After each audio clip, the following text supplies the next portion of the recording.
Flasim për protestën që po zhvillohet prej më shumë se 16 ditësh në Tiranë, debati për projektin në Zvërnet, që më pas u kalua në një protestë politike duke kërkuar largimin e qeverisë. Megjithatë, në këtë bisedë sot ne më shumë se për politikë do të flasim për ekonomi, duke trajtuar një tjetër këndvështrim. Në fund të fundit, çfarë do të fitonim nëse do bëhej ky projekt në Zvërnet? Çfarë është realisht ai dhe çfarë përfiton çdo qytetar shqiptar? Do ta analizojmë më mirë se me këtë tjetër me ekspertin ekonomist kontabilitetit Ili Zepishta. Ili, përshëndetje dhe faleminderit. Përshëndetje, faleminderit. Ili, ky është një projekt në gjykimin tuaj thjesht që do bëhen ca vila aty do shiten, si rasti i portit të Durrësit, apo nëse do ndërtohet do ketë një përfitim real të ekonomisë shqiptare dhe të qytetarëve? Në fakt, fatkesisht debati që është zhvilluar gjatë gjithë kësaj kohe në lidhje me investimin në Zvërnec është bërë në kuptimin një debat i hamendësuar, sepse për sa kohë nuk ka një projekt mirëfillt, për sa kohë nuk dihet vlera e investimit, shtrirja që do ketë, shtrirja kohore për sa kohë do të bëhet ky investim, do mbyllet për 2 vjet, 3 vjet, 5 vjet, ne nuk mund të po themi të analizojmë në terma ekonomik konkret se sa do të jetë në fakt përfitimi i ekonomisë, po flasim për ekonominë në shqiptare në përgjithësi, që ne nuk e dim normalisht a do të përfitojë ekonomia. Pastaj, duke pasur projektin, ne mund të gjykojmë që ky projekt do të jetë thjesht një investim në të mirë të turizmit, apo investim si në shumë herë të tjera gjatë gjithë këtyre viteve, se nuk është hera e parë që janë dhënë si investime të cilat mendohet që do të kishin zhvillim në një farë mënyre afatgjatë, se problemi është të ketë zhvillim afatgjatë, apo si investimet e tjera që janë dhënë në shumë zona të Shqipërisë, për cilat është folur për investime madhore dhe ato pastaj ka përfunduar në thjesht në ndërtime, shitje apartamentesh, vilash, të cilat efekti pastaj i atyre efekti në ekonomi atyre do të jetë shumë i vogël dhe do të ketë një, po themi, efekt të papërfillshëm deri diku. Kjo ka ndodhur me vite që para, po themi, që në pas vitit 92, kur në një farë mënyrë Shqipëria u hap për investime, shumë zona u reklamuan si investime në të mirë të ekonomisë, pastaj ne nuk pam ndonjë investim strukturor të mirëfillt, të cilët do të ndihmonin ekonominë shqiptare dhe zhvillimin real të ekonomisë. Atë që në fakt shumë analistë ekonomistë thonë që Shqipëria ka nevojë për ndryshime strukturore të investimeve në farë mënyrë në Shqipëri, jo thjesht ndërtime, sepse kjo në një farë mënyrë nuk krijon një rritje afatgjatë të ekonomisë. Ne se po ju ndërpres te 4 miliardë që flitet që është bërë kështu këto kohë, 4 miliardë. Sa do futen, sa do xhirohen në ekonominë tonë? 4 miliardë që fol edhe për portin e Durrësit, 2 miliardë u fol për portin e Durrësit, po ikën 2 vjet, 3 vjet, po ikën 4 vjet. Në farë mënyrë nuk u pan ato 2 miliardë investime që do pëmpojnë ekonominë shqiptare. Pra, thjesht në Durrës u shit, domethënë u llat trualli, po ndërtohen vila, do shiten vila, dhe tani është shitur në ajër, edhe nuk do lëviz asgjë. E njëjta gjë mendoni që ndoshta mund ndodhte në Zvërnec. Po pra, prandaj edhe protesta e Zvërnecit, përveç se të gjithë atyre problematikave që ka ajo zonë, duke filluar që nga problematikat ambientaliste fillimisht, të cilët në një farë mënyre u ngritën të parët për këtë projekt në Zvërnecit, pastaj ajo u ndërthur edhe me problematikat e tokës, u ndërthur pastaj edhe me ato sjelljen ekstremiste në një farë mënyre të atyre të cilët kishin rrethuar atë zonën, u bashkua pastaj me gjithë atë pakënaqësi në një farë mënyre popullore që ka ndodhur jo vetëm për efekt të këtij investimi, po pagnajësia se çdo qeveri e gjatë krijon pagnajësi. U mlodhën të gjitha dhe na sollën tek protestat që thonë është protesta e Zvornecit. Ajo është thjesht në një farë mënyrë po themi arritja e kulmit të pagnajësive, kur mblidhen shumë gjëra, pastaj arrin në një pikë që njerëzit nuk durojnë edhe dalin edhe protestojnë. Po vlera 4 miliard, e thamë edhe një herë në fillim, nuk është problemi se aty do investohen 4 miliard edhe do të pompohen me një herë në ekonomi, po themi ai investim do të vi hapasapi vit pas viti, prandaj fillimisht duhet një plan që ne të analizojmë çfarë ndikimi do ketë ekonomi. Ky investim 4 miliard, sepse me ndërtime jemi ngopur në një farë mënyrë. Shqipëria ka ndërtime, pullash, apartamente, vilash nëpër Bregdet të pafundme. Gjithë Bregdeti është mbush me vila dhe me apartamente. Edhe Zverneci pak a shumë do jetë si një mini qytet me gjithë këtë projekt që flitet. Po pastaj ajo nëse do jetë ai projekt me mini qytet, pastaj ai efekti në ekonominë shqiptare, po them, nuk do të thjesht nuk do ta paraqis Shqipërinë si një vend turistik në të cilin ekonomia shqiptare do të përfitojë shumë, pa aty do të vinë ata që do të blejnë në një farë mënyrë apartamentet apo vilat, edhe do të shfrytëzojnë ato për po themi për nevojat e tyre ose për pushimet e tyre, siç po ndodh zakonisht në po themi që nga Palasa deri në Sarand me disa projekte që janë të po themi të mëdhaja si projekte me goxha investime, por efekti në ekonomi është shumë i vogël.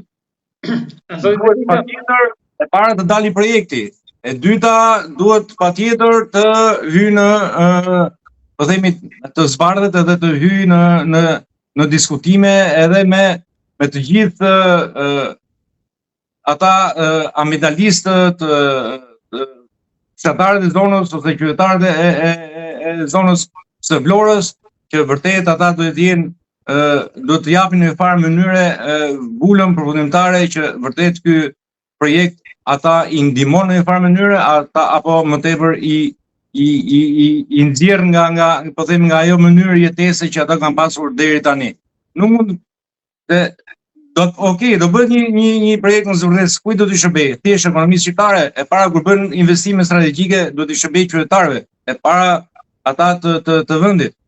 Nëse nuk i shërben qytetarëve, qoftë në po themi në direkte që ne të kemi mundësi ose çdo qytetar shqiptar në fare ato që sepse ai do jetë mendoj që do jetë nivel tjetër.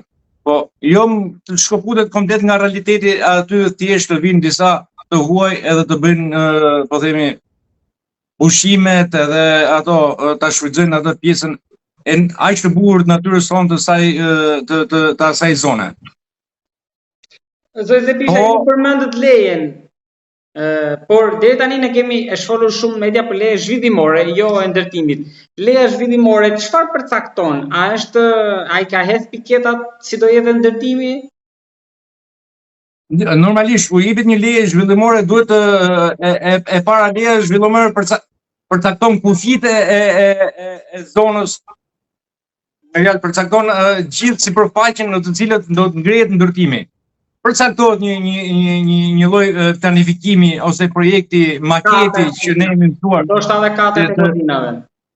Po pra, jepet një lloj maketin me cilën do të ndërtohet, do të zhvillohet ajo pronë. Në bazë të këtyre ndërtohen projektet, miratohen ose miratohen ose pësojnë ndryshime, pastaj më mbrapa këto janë procedura që ndodhin edhe më mbrapa.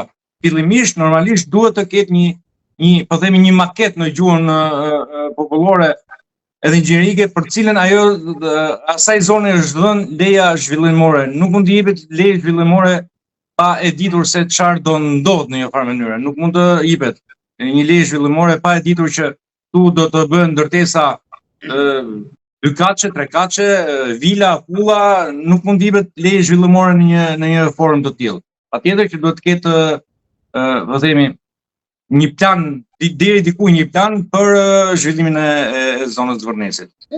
Përtej kësaj mendoni që po fshet diçka tjetër qeveria? Tek kanë fjalën tek ajo që thuhet transparencë. Po për sa kohë nuk është transparencë, gjithmonë lind dyshimet për fshehje, pa diskutim. Për sa kohë nuk ka një transparencë për zona që janë po themi ne kemi e lidhën e Bregdetit shqiptar, e cila është ndërthuar edhe me bukuritë, edhe me pozicionin, edhe me të gjitha të mbrojtje ambientaliste që do t'i bëjmë asaj zone. Patjetër që këtu ka diçka, edhe nëse nuk ka diçka, ne na lind dyshimi për sa kohë nuk ka një transparencë, ne na lind dyshimi që aty në një farë mënyre synohet të fshihet diçka. Fshehja pastaj fillon që nga po themi që nga pronarët e trollit, siç kanë lidhur problemet tash që janë me ato problematikat e asaj zone, atij trolli e cila ka shkuar në gjykat, që nga investitorët, që nga fondet nga vinë, kështu që deri në një farë mënyre për sa kohë nuk ka një lloj transparence, gjithmonë lindin dyshimet se këtu kush do të vi, kush do të investojë, kë do të sjellë, kush do ta shpërndajë, si do të bëhet. Këto patjetër janë një pikpyetje që deri diku edhe kjo është një pjesë e madhe e asaj të cilës i ka ngritur qytetarët në protestë për këtë problem, po edhe për probleme të tjera.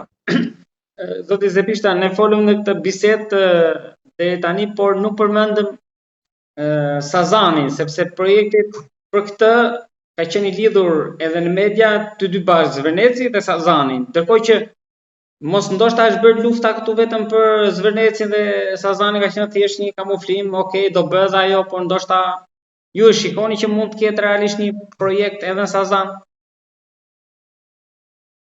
Për projektin e Sazanit, pak në maketet e këtyre e zhvillimeve që jemi njohur nëpërmjet fotove, si do të bëhet, si do bëhet investimi. Ajo është hedhur poshtë, pastaj që edhe nga qeveria është deklaruar që nuk janë ata. Nuk është ai. Po të nisemi nga shifrat. Nga shifrat e dala publike, del që projekti i Zvërnecit është më i madh se projekti i Sazanit. Projekti i Sazanit u fol për një fond diku ke 2 miliard euro para pagosh.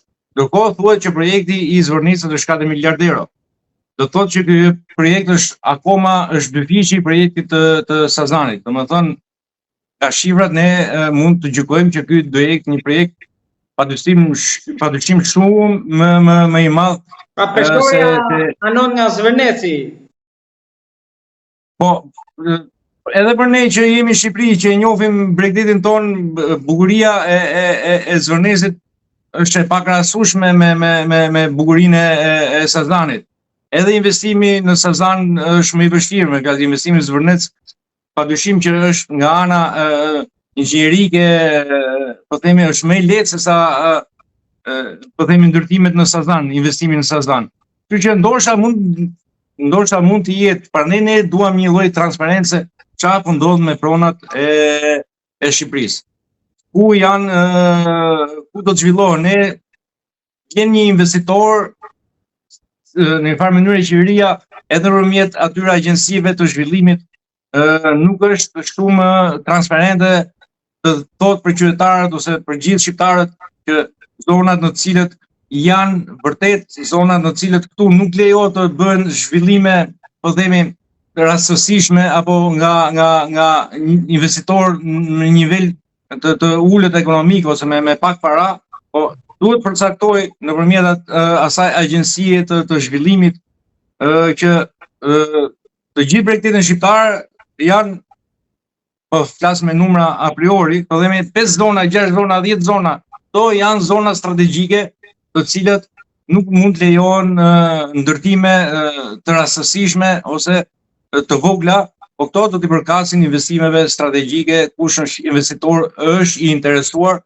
të bëjë këto projekte, duhet të hyjë në këto zona. Për shembull, të marrim po themi pjesën e detit Adriatik që është pjesa e Lezhës dhe Veriut, pjesën e Durrësit, pastaj vijmë në Kavaj, në Karpe, në plazhin Generalit me radhë që u fol disa herë që do ketë një investim gjigant atje, e të vim deri poshtë më vonë. Kështu që Kësaj qeverie gjithmonë I ka munguar transparenca dhe ne I kemi mësuar gjithçka kur ka përfunduar në një farë mënyre, kur gjërat janë bërë Për fakt. të gatshme, thjesht ka filluar investimi dhe ne jemi ndodhur para një fakti të kryer, edhe pastaj aty në një farë është e pamundur edhe të reagosh.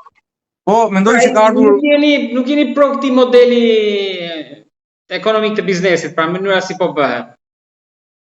Jo, Shqipëria normalisht ka nevojë për investime. Shqipëria akoma ka nevojë për investime, është një vend, duhet jetë një vend I hapur për investime pa diskutim, po këto duhet bëhen transparente, patjetër me publikun, duhet bëhen transparente pa diskutim me të gjithë pjesën e zonave, e komunave, e fshatrave në të cilët ajo do të kalojë, sepse ndodh rasti pastaj që ndodhi me rastin në Palas me fshatarët që mungoi ujiti. Kështu që duhet vënë piketa që këto mos të jenë thjesht në dorën e qeverisë, edhe thotë unë vendos këtu dhe ju tjerët nuk keni më punë sepse unë kam marrë votbesimin e qytetarëve edhe unë dua ta bëj kështu. Nuk mund të funksionojë kështu, mendoj unë, demokracia. Demokracia nuk është kjo mënyra që unë I kam të gjitha dhe unë vendos për të gjitha. Duke përjashtuar pa diskutim pjesën e të gjithë atyre qytetarëve edhe popullsisë së komunave që preken, edhe fshatrave që preken nga këto investime, sepse duhen parë jo vetëm zhvillimi I asaj zone, po duke zhvilluar zonat, normalisht duhet zhvillohen edhe po themi gjithë ato pjesa e komunave edhe e qytetarëve që janë banor të atyre komunave. Se ndodhi në tash në njëherë Palas, nuk ishte më ujë, nuk ka ujë dhe shkojnë merreshin ujin ke fshati lart. Edhe fillojnë ato pastaj për plas. Te kjo që përmend Palasën dhe problemet me ujin aty, por edhe me infrastrukturën në tërësi. Mendoni që nisu nga ky fakt ndoshta Sazani s'ka për të bërë kurrë ai projekt atje? Po, mendoj që është projekti Sazanit është pavarësisht është shumë po them ashtu si kemi parë është shumë I bukur, investime të mëdha, po flasim nga pjesën nga ana ekonomike, nga pastaj edhe pjesën nga ana strategjike edhe çfarë prek pjesë të tjera është ushtarake, është pjesë tjetër, por flasim në këtë aspektin që ne e gjykojmë. Ktu është një projekt madhor, por unë mendoj që është I vështirë për të realizuar. Edhe shpesh si këto investimet që duan vite dhe vite, edhe këto pastaj shuhen momentin që ai investim del mas 6, 7 ose 10 vjetësh. Ne kemi një pallat 20-25 katësh edhe duhet 5 vjet ta mbarosh një pallat në Shqipëri. Jo më të bësh po themi një projekt gigant me hapësira aq të mëdha se çfarë lloj investimesh duhen. Ne bëjmë një aeroport të Vlorës, të cilën akoma s'ka mbaruar, ka 3 vjet, akoma nuk ka mbaruar, thjesht investimi ka qenë shumë I madh, shumë I rëndësishëm, shumë I vlerë, po akoma nuk ka mbaruar, që janë investime që nuk shtrihen në periudhë të shkurtër kohë, janë investime që kërkojnë kohën e vet për tu shtrirë edhe për tu realizuar si investim final që në një farë mënyrë edhe ta ndejmë peshën e kthimit të atij investimi në ekonominë shqiptare. Po të investosh Shqipëri nuk është shkollaj, e kanë thënë, e themi ne, e kanë thënë edhe shumë grupe të tjera të atyre grupeve të dhomave të tregtisë të ndryshme. Edhe amerikanët kishin një edhe amerikanë edhe të tjerë me radhë. Të jesh investitor në Shqipëri është e vështirë, sepse vështirësitë e para fillon që nga problemet e pronësisë, të cilat nuk u zgjidhen kurrë, edhe si duket nuk kanë ndërmend të zgjidhen kurrë. Pastaj plus ato vështirësitë e veta që deri diku I ka ekonomia shqiptare, ato vështirësitë edhe menaxhimi, edhe administrata në Shqipëri, janë ato problemet. Po leje si këto probleme dytësore të administrimit në farë mënyrë zgjidhen, sepse mund të hyjë qeveria ndërmjetëse edhe I zgjidh kollaj. Problemi I pronës pastaj është një problem shumë madhor, I cili nuk I përket vetëm qeverisë, por I përket edhe drejtësisë, edhe gjykatave, të cilët fjala e fundit takon atyre dhe një investitor pa një vendim gjykate ose pa një procedurë të qartë të pronës nuk është kollaj të vi të investojë në Shqipëri. Iki edhe diçka të fundit kam se në fundit e gjithë biseda rrotohet rreth turizmit, por si është tecuria këtë vit, si shikoni projeksionet, si është nisja? Në fakt kemi folur ka 2 muaj që kemi folur për turizmin, nisja në farë mënyrë ishte shumë e mirë edhe nga disa kontakte që kemi me biznese, me subjekte të cilët operojnë në këtë fushë, kanë qenë të kënaqur, pa diskutim kanë qenë të kënaqur, është më e mirë se viti i kaluar, ka pasur goxha më shumë rezervime, prenotime. Tani thonë që protesta i ka bërë dom, po themi, turizmit. Unë mendoj që akoma nuk është ndjerë, sepse këto lloj protestash nuk e dëmtojnë në një farë mënyrë ekonominë dhe turizmin në përgjithësi. Ne kemi pas protesta shumë të mëdha, edhe më të dhunshme se sa këto që kanë zgjatur edhe me ditë, kemi pasur edhe bllokime me ditë, edhe të bulevardeve me ato protestat e grevave të uris e me radhë. Në vitet e kaluara pa diskutim që në një farë mënyrë ekonomia e gjeneron këto lloj protestash, ekonomia e gjeneron shumë shpejt